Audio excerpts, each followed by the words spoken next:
안녕하세요. 평화를 사랑하는 세계인으로 문선명 총재님 자서전입니다. 오늘은 114쪽에서 119쪽까지 훈독하겠습니다. 제목은 눈 내리는 흙넘 감옥에서입니다. 감옥에서 음식다움으로 그리운 것은 실과 바늘입니다. 가죽 노동으로 노돌노돌해진 옷을 꿰매려 해도 실이나 바늘을 구할 수 없어 감옥살이가 길어지면 산거지 꼴이 됩니다. 특히 흙남의 차가운 겨울바람을 조금이라도 막기 위해 구멍난 옷을 기우려면 길에 떨어진 작은 천조각도 그리 소중할 수가 없습니다. 쇠똥이 묻은 천이라도 서로 주우려고 난리법석이 납니다. 천은 어떻게든 구하더라도 바늘을 구하기는 쉽지 않습니다.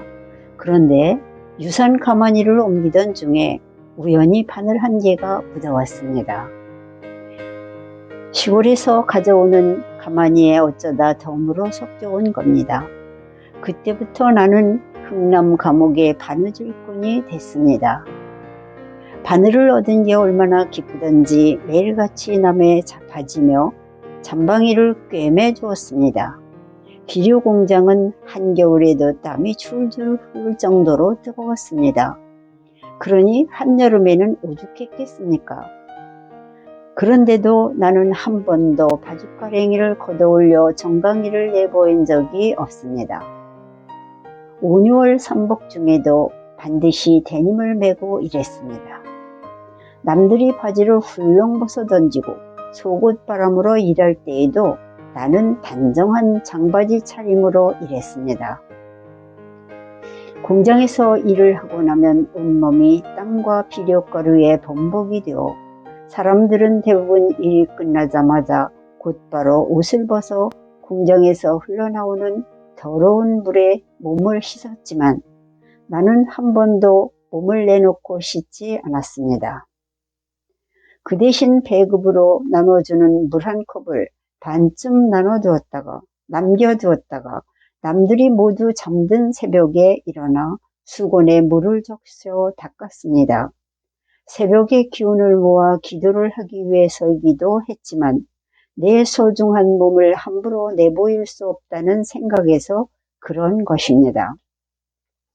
감옥에서는 36명이 한 방에 살았는데 비좁은 방구석에 놓인 변기통 옆이 내 자리였습니다.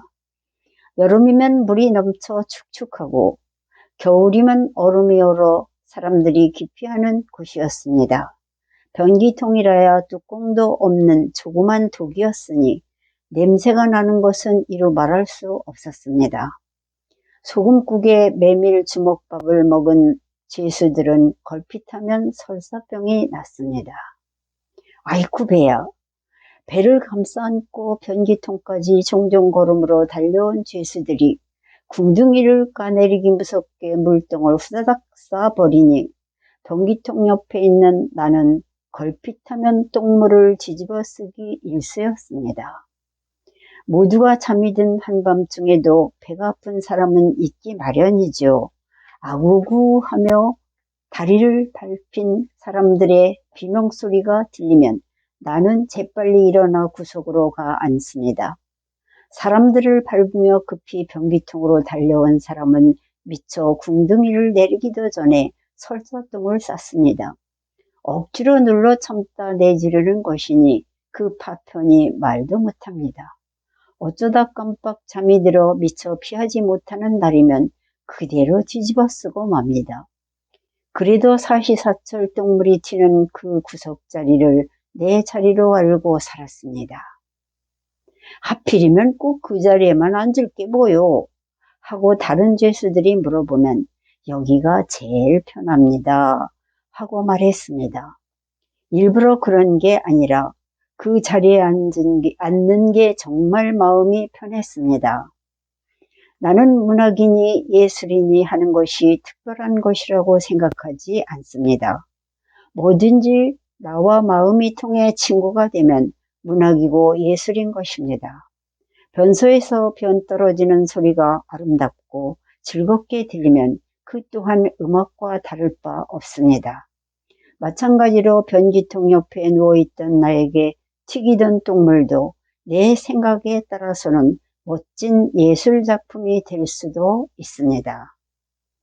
당시 내 수감 번호가 596번이었습니다. 그래서 사람들은 나를 596번이라고 불렀습니다. 밤에 잠을 이루지 못하고 누워 천장을 바라보며 596, 596 하며 혼잣말을 하다가 후루룩 혀를 돌려 발음하면 596이 어글러 들렸습니다. 나는 정말 억울한 죄인이었습니다. 공산당은 감옥 안에 독보회를 만들어 자아 비판을 시키고 보안대를 내세워 일거수일투족을 감시했습니다. 그리고 매일 그날 배운 것을 반성문으로 써내라고 했지만 나는 단 한 장도 쓰지 않았습니다. 김일성 어버이 수령이 우리를 사랑하사 매일같이 이밥을 주고 고깃국을 주고 이렇게 잘 살게 해주셔서 감사합니다. 라는 글 따위는 절대로 쓸 수 없었습니다. 아무리 죽음이 코앞에 닥친다 해도 무신론자인 공산당에게 반성문을 바칠 수는 없는 일이었습니다.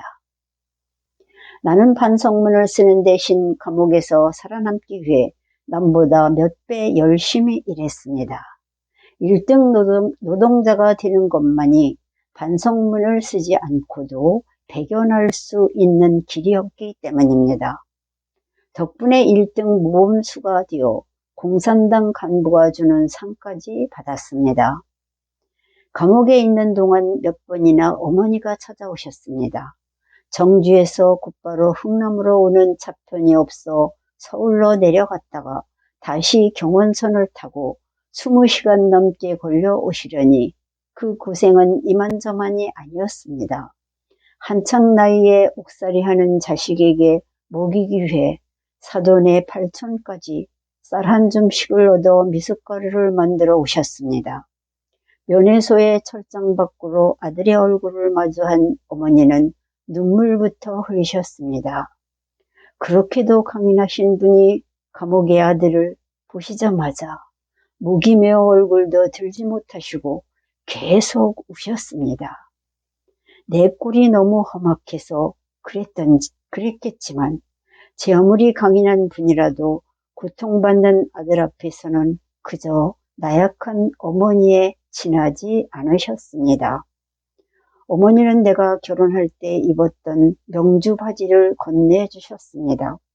입고 있던 관복은 암모니아에 녹아 너덜너덜해서 속살이 내비쳤지만 어머니가 주신 명주 바지를 입지 않고 다른 죄수에게 줘버렸습니다.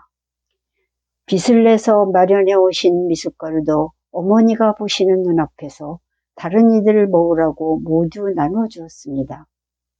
아들을 먹이고 입힐 마음에 정성을 다해 지어오신 음식과 옷을 모두 다른 이에게 줘버리는 것을 보고 어머니는 가슴을 쥐어뜯으며 우셨습니다. 어머니, 나는 문 아무개의 아들이 아닙니다. 문 아무개의 아들이기 전에 대한민국의 아들입니다. 대한민국의 아들이기 전에 세계의 아들이요 하늘과 땅의 아들입니다.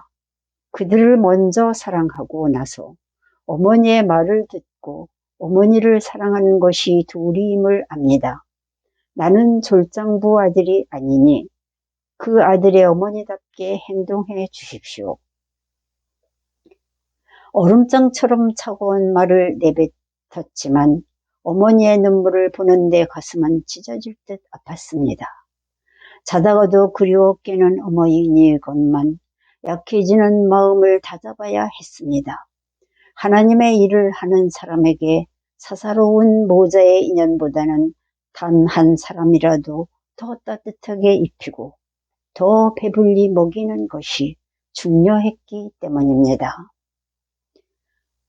나는 감옥 안에서도 사람들과 시간을 틈타 이야기하기를 즐겼습니다. 내 주변에는 늘 이야기를 들으러 모인 사람들로 가득했습니다. 배고프고 추운 옥살이 중에도 마음이 통하는 사람들과의 나눔은 따뜻했습니다. 흥남에서의 인연으로 나는 12명의 동지이자 평생 함께할 식구를 얻었습니다. 그 중에는 이북 5도 기독교인 연합회 회장을 지낸 유명한 목사도 있었습니다. 그들은 목숨이 오가는 위험 속에서 혈육보다 더 뜨거운 정을 나눈 내 뼈와 살 같은 존재였습니다.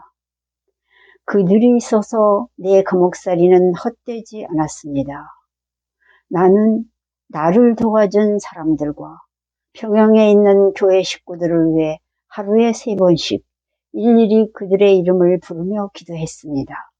그때마다 그들이 바지춤 사이에 숨겨두었다가 나에게 쥐어준 미숫가루 한 줌을 수천 배로 갚아줘야 한다고 생각했습니다. 오늘은 여기까지 훈독했습니다. 경청해 주셔서 대단히 감사합니다. 안녕히 계십시오.